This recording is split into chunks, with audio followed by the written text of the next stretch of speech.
The night was quiet. The kind of quiet that makes every small sound feel louder. And the kind that makes your heart slow down just to listen. Emily's window was open, and a cool Vermont breeze was brushing against the white curtains. They swayed softly like ghosts of old memories. The smell of summer rain still lingered from the storm that had passed earlier. And in that silence, everything felt strangely peaceful. Emily lay in bed, half dreaming, her blanket pulled to her chin. The hum of crickets fading into the background. She was 21 but still living at home, working part-time at a bookstore while trying to figure out her next step in life. Her father, Daniel, had always been the calm center of their world. A man who smiled even when life didn't, who fixed what broke and found hope when it seemed gone. But lately something had changed, something subtle and quiet. Like a melody turning into a whisper. He had started coming home late, sitting longer in silence at dinner.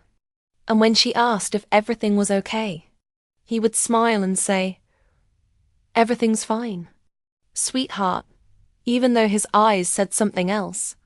That night, she fell asleep thinking of him. Thinking of how he used to read her stories when she was little. Stories about people who lost things, but always found something better in return. She remembered how he'd sit at the edge of her bed, his voice low and gentle, his hand brushing her hair back, telling her that someday she'd understand why life sometimes hurts before it heals. It was around midnight when she heard the faint creak of her bedroom door. At first, she thought she was dreaming. But then she heard footsteps. Slow, careful, familiar. Her heart beat faster, not from fear, but from something else. That strange feeling you get when something is about to change. Even before it happens, her father stood by the door, the dim hallway light behind him outlining his figure. He didn't turn on the lamp. He just stood there for a moment, watching her sleep. His shoulders looked heavier than she remembered, as if he was carrying something too heavy to share. Then, quietly, he walked toward her bed, and the sound of his steps made her open her eyes halfway. Her vision blurry but clear enough to see the sadness on his face. "Dad?" She whispered softly, her voice weak with sleep. He didn't answer right away. He sat beside her and smiled. The kind of smile that hides 1,000 unspoken words. "I didn't mean to wake you," he said finally, his voice low, almost trembling. "It's okay," she murmured, trying to sit up. But he gently pressed his hand on her shoulder, telling her to stay. For a moment they didn't speak. There was only the quiet sound of the wind moving through the trees outside. Then he said something that made her chest tighten. "You've grown up so fast, Emily. Faster than I was ready for." She frowned a little, confused. "Dad, what's wrong?" He smiled again, that same soft smile, but this time there was a tear resting on his cheek, catching the faint light from the hallway. "I just wanted to see you. That's all," he said. "I wanted to remember this." His words felt strange, like they were coming from someone who was saying goodbye without saying the word. She didn't know what to say, so she reached for his hand, the one that had always felt steady, warm, and safe. But tonight, it felt different, colder, tired. He squeezed her hand gently, his thumb tracing small circles over her skin, the way he used to when she was a little girl afraid of the dark. "Dad, please tell me what's happening," she said, her voice shaking a little. He took a deep breath, his eyes looking at her as if trying to memorize every line of her face, every piece of her soul. "Just promise me something," he whispered. "Whatever happens, you'll stay strong and you'll keep believing in love. Even when it hurts." Emily felt a lump rise in her throat. "You're scaring me," she said. He shook his head slowly, brushing a strand of hair from her forehead. "Don't be scared, sweetheart. Life just changes sometimes, and people have to find their way through it." She didn't fully understand what he meant, but something in his voice, that quiet ache, made her heart ache too. He leaned down and kissed her forehead, the same way he had done 1,000 times before. But this time, it lingered longer, heavier, as if he was leaving part of himself behind. When he stood up, she caught his sleeve, her fingers holding on, not wanting him to leave. "Dad, please stay," she said softly, almost whispering it into the night air. He looked at her, eyes glistening, and said, "You'll understand someday." Then he smiled one last time, that sad, loving smile, and quietly walked out of the room, closing the door halfway, letting a small strip of light fall across her bed. For a long time, Emily lay there staring at that strip of light, listening to the sound of his footsteps fading down the hall. She thought he was just going out for a late walk, maybe to clear his head like he sometimes did. But when the morning came, he was gone. His jacket was missing from the hanger, his shoes were gone from the doorway, and his old brown watch, the one he never took off, was left on the kitchen table beside a folded note. Her mother found the note first, and when she read it, tears fell silently down her face. Emily watched from the hallway, her heart pounding, not knowing what to do. Her mother folded the note and said only, "Your father needs time. He'll come back when he's ready." But Emily could feel something deeper, something final in the silence that followed for days. She replayed that night in her mind, the way he looked at her, the way he spoke like he was both there and far away. She kept remembering his last words. Keep believing in love, even when it hurts. At first, she didn't understand why he said that. But the more she thought about it, the more she realized he wasn't just talking about life. He was talking about himself, about her, about everyone who ever lost something they loved. That night, everything shifted. The house felt emptier, like something sacred had quietly disappeared. Her mother tried to act normal, keeping the routine the same. Breakfast at 7, soft music in the kitchen, the smell of coffee filling the air, but nothing felt the same. The silence between them grew heavier, and sometimes Emily would catch her mother staring out the window, eyes red but smile steady. Emily started writing in her journal, trying to make sense of what happened. She wrote about her father's visit, how gentle he was, how peaceful yet heartbroken he looked. She wrote about the strange feeling she had that night, the feeling that something was ending, but something else was beginning. And though she didn't know it yet, that night was the start of her becoming someone new. Weeks passed, and she'd lie awake at night replaying that moment, the soft creak of the door, his voice saying her name, his kiss on her forehead, as if her mind refused to let go. But every time she thought of it, she remembered the warmth in his eyes, even in sadness, and that warmth gave her hope. It told her that love doesn't disappear. It just changes shape, waiting to be found again. And though Emily didn't know it then, that one quiet visit, that one sleepless night, would be the beginning of a journey that would lead her to rediscover her father, her heart, and the meaning of love itself. Because sometimes, everything really does change while we're sleeping. And when we wake up, nothing, not even the air, feels quite the same. Days turned into weeks, and the house felt emptier than ever. The laughter that once filled the kitchen had turned into quiet conversations and distant smiles. Emily tried to pretend everything was fine, but every corner of the house reminded her of her father. The coffee mug he used to leave half full on the counter, the jacket still hanging by the door, even though he wasn't coming back for it. Her mother moved through the house like a ghost of herself, keeping busy with chores, never talking about what truly mattered at first. Emily waited for a phone call or a letter. Something, anything. But none came. Nights felt longer, mornings colder, and even the sunlight seemed dimmer. She went to work at the small bookstore downtown, trying to lose herself in the smell of old pages and the quiet rhythm of customers coming and going. But every time she saw a father and daughter walk in together, something inside her ached. Her friends tried to cheer her up, inviting her out, telling her to stop thinking about what she couldn't change. But Emily wasn't ready to move on. She wanted answers, closure, or at least a sign that her father was okay. Instead, all she had was silence. One evening, she sat alone in her room, scrolling through her phone without purpose, her heart heavy, her thoughts restless. That's when she stumbled upon a post in a small online forum about finding hope after loss. She clicked without thinking, reading words written by strangers who sounded just as broken as she felt.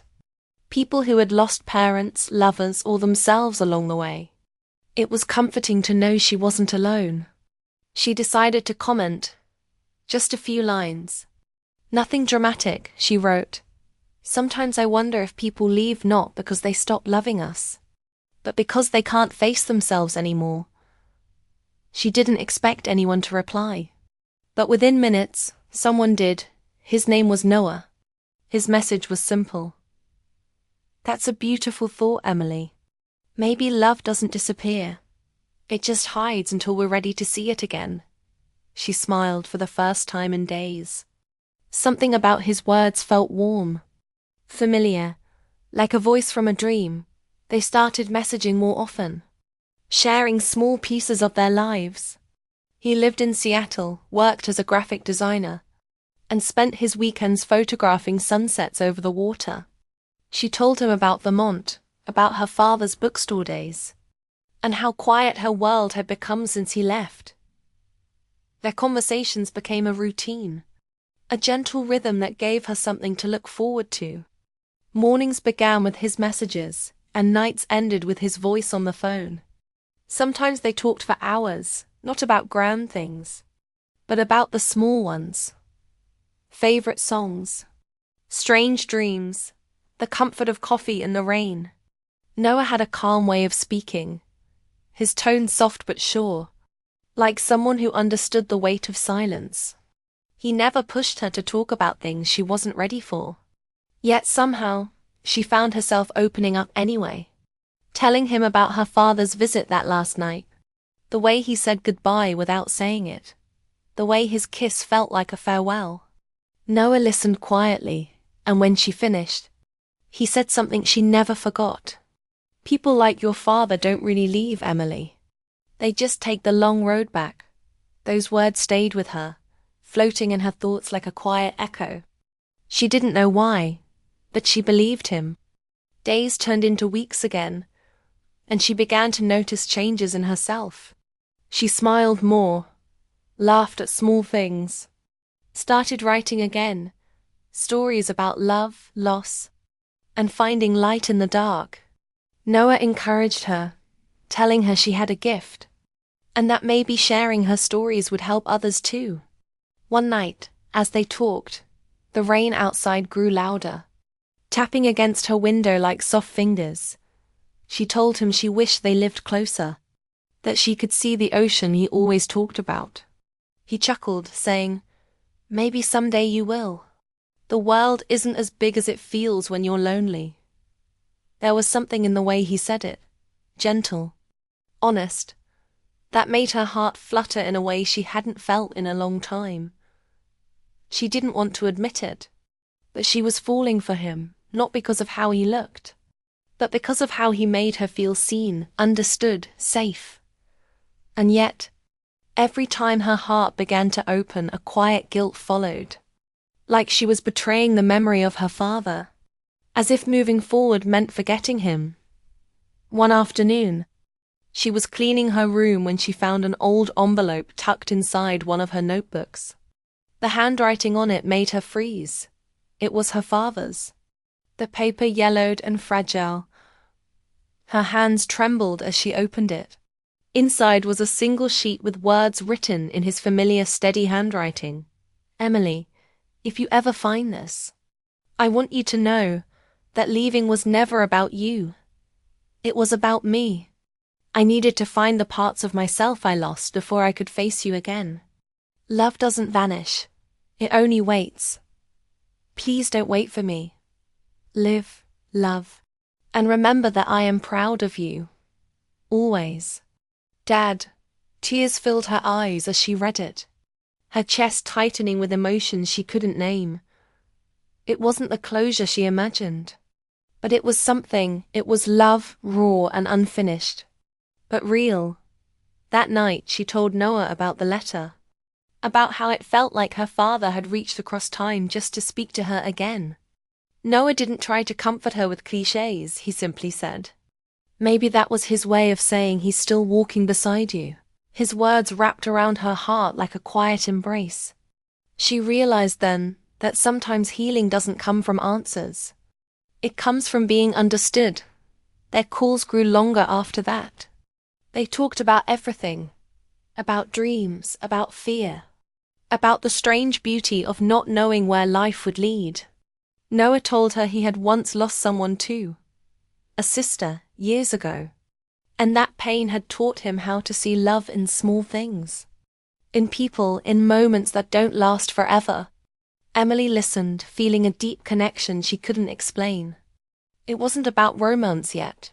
It was about understanding, about finding someone who spoke the same language of longing and hope. As weeks turned into months, her days began to feel brighter. She started writing short stories inspired by their talks, posting them online, and to her surprise, people loved them.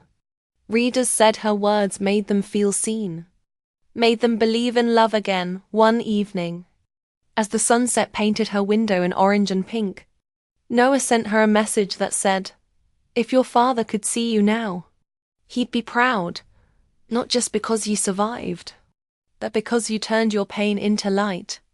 She smiled through tears, realizing that love doesn't always arrive in the form we expect. Sometimes it's a stranger's voice that finds us when we're lost. Sometimes it's a letter from the past. Sometimes it's both. That night she sat by her window, phone in hand, listening to Noah talk about his city by the sea, the sound of waves in the background, and for a brief moment, she closed her eyes and imagined being there, standing beside him, the wind in her hair, the world finally feeling wide open again. She didn't know what the future held, whether Noah was just a chapter or the beginning of something lasting, but she knew one thing for sure. Her father's words, his love, and this new connection had become part of the same story. A story of loss, healing, and the quiet rediscovery of hope. As the night deepened, she whispered softly, not to anyone in particular, but to the stars outside her window, "I'm okay, Dad," and somewhere deep in her heart, she felt a warmth, as if her father's voice was saying, "I know." In that moment, everything made sense.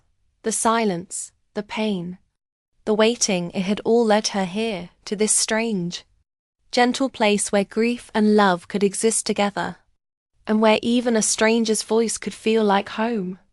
And though she didn't know it yet, that same warmth, that same connection, would lead her toward the next turning point of her life. A moment that would test her heart once more, but also remind her that real love, in every form, always finds its way back. Years passed quietly, like seasons blending into one another. Emily's life slowly began to rebuild itself. The ache of her father's absence softened into something tender, something she carried like a scar that didn't hurt anymore, but reminded her of where she came from. She had moved to Portland, a city filled with grey skies and soft rain, a place that somehow matched the rhythm of her heart. She worked as a writer now, her stories reaching thousands of people online. Stories about love, loss, and the small moments that change everything. Sometimes, when she walked by the river with her notebook, she thought about Noah, their late-night calls, the laughter, the warmth, and the way his words used to make her feel seen. For months they had stayed close, sharing dreams and fears, but life, as it often does, began to pull them in different directions. His work took him abroad, her career started to bloom, and their calls became less frequent, until one day they stopped completely. It wasn't a dramatic ending, just silence. The kind that grows naturally between people who once meant everything to each other. Yet somehow, she never felt bitterness, only gratitude. Because Noah had walked into her life when she needed a reason to believe again. And maybe that was his purpose. Her days filled with writing, teaching workshops, and visiting small cafes where she'd watch strangers and imagine their stories. Sometimes she'd see couples holding hands or parents with children laughing. And though a small ache would rise in her chest, it was always followed by a gentle peace. She had learned to see love not just as something romantic, but as something that lived in every connection, every kindness, every quiet moment. One rainy afternoon, she received a letter in the mail, her name written in shaky handwriting that looked almost familiar. She tore it open, and as soon as her eyes caught the first line, her breath caught too. It was from her father. The date on the corner showed it had been written months earlier, maybe even a year before. The paper smelled faintly of pine and old books. His words began softly. "My dearest Emily, I don't know if this letter will find you, but I hope it does. I wanted you to know that I am okay, and I think I finally understand what I have been searching for." Her eyes filled with tears as she kept reading. "When I left, I thought I was escaping my failures, but I realized now I was only trying to find forgiveness for myself. I lost everything for a while. Work, friends, even hope. But I never lost you. Not for a single day. I carried you with me. In every quiet morning, in every sunset. In every moment I wanted to give up, your face, your laughter, your kindness. They saved me." Her hands trembled as she turned the page. "Love doesn't vanish, Emily. It just changes its shape until we are ready to hold it again.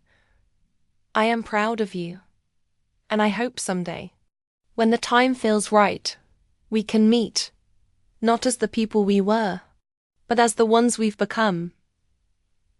By the time she finished reading, her cheeks were wet, but her heart felt lighter. She sat for a long time staring at the letter, the ink slightly smudged as if her father had cried while writing it. And for the first time in years, she didn't feel anger, only love real. Forgiving love. That night she couldn't sleep. Her mind replayed the memories of him. His gentle laugh, his warm hugs, the way he used to call her pumpkin when she was little. She realized then that maybe this letter was the closure she had been waiting for. Or maybe it was an invitation to open her heart again. Days later, she decided to visit the small coastal town where her father had written the letter. The address on the envelope led her to a quiet place by the ocean, a small inn surrounded by cedar trees. She asked the owner about Daniel, and the woman smiled, saying, "He stayed here last summer. Kind man, always writing by the sea. He talked about his daughter all the time." The words hit her like sunlight breaking through clouds. She walked down the rocky path to the beach, the wind carrying the smell of salt and rain, the same air her father had breathed, the same waves he must have watched. She sat there for hours, feeling close to him. Even though he wasn't there, she pulled out her notebook and began to write. Not a story this time, but a letter. "Dear Dad, thank you for teaching me that love doesn't disappear. Thank you for leaving when you had to, and for coming back in the only way you could." Her tears fell softly on the page, blending with the mist of the sea. When she returned to Portland, something in her had shifted. She began speaking at small events, sharing her story with others who had lost someone. She talked about love, forgiveness, and how sometimes people leave not to abandon us, but to find the courage to return to themselves. Months passed and life continued quietly. Until one evening, while signing books at a small cafe event, she heard a voice behind her say her name. Emily. It was warm, familiar but older. Steadier, she turned around, and there he was. Her father, standing near the door, a gentle smile on his face. His hair grayer, his eyes tired but kind. For a moment, time stopped, the noise of the cafe faded, and all she could hear was the sound of her heartbeat. She walked toward him slowly, unsure if she was dreaming, but when he opened his arms, she didn't hesitate, she ran to him, her tears soaking his coat as he held her tightly, whispering, "I'm so proud of you." They sat together that night, talking for hours. He told her about the years he spent trying to fix his life, how he worked small jobs, helped strangers, learned to be honest with himself, and how every day he wished he could see her again.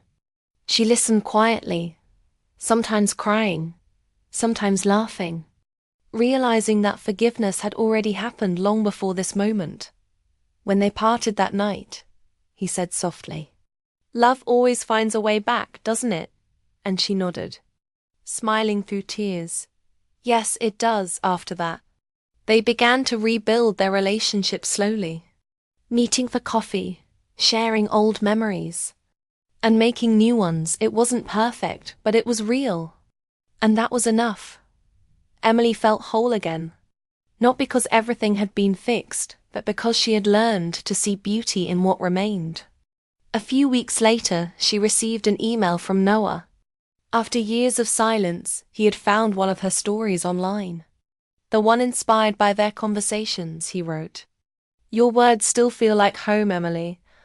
I hope life has been kind to you." She smiled, her heart filling with warmth. She replied, "It's been kind enough. Thank you for helping me find my way back to it." That night, as she sat by her window watching the rain, she realized how love had woven itself through her life in ways she never expected. Her father, Noah, her readers, even strangers she'd met along the way. They were all pieces of a bigger story. The story of learning, healing, and finding hope again. She took out her journal and began to write. Sometimes love leaves to teach us how to see. Sometimes it breaks us just enough to rebuild us softer, stronger, truer. And as she wrote, she felt that familiar peace settle over her heart. Outside, the rain began to slow, and a faint glow of moonlight touched her window. She looked out and smiled, whispering softly, "Thank you, Dad." And though there was no answer, she felt it. That same warmth she'd felt the night he came into her room years ago. The night everything changed. Love had returned, not in the same form, not in the same way, but real, gentle, forgiving and endless. And for the first time in a long time, Emily felt free. She closed her eyes, breathing in the quiet night, her heart full, her soul calm, because now she finally understood. Love doesn't end. It transforms, it circles back, it finds us, again and again, until we learn to recognize it, not just in others, but within ourselves.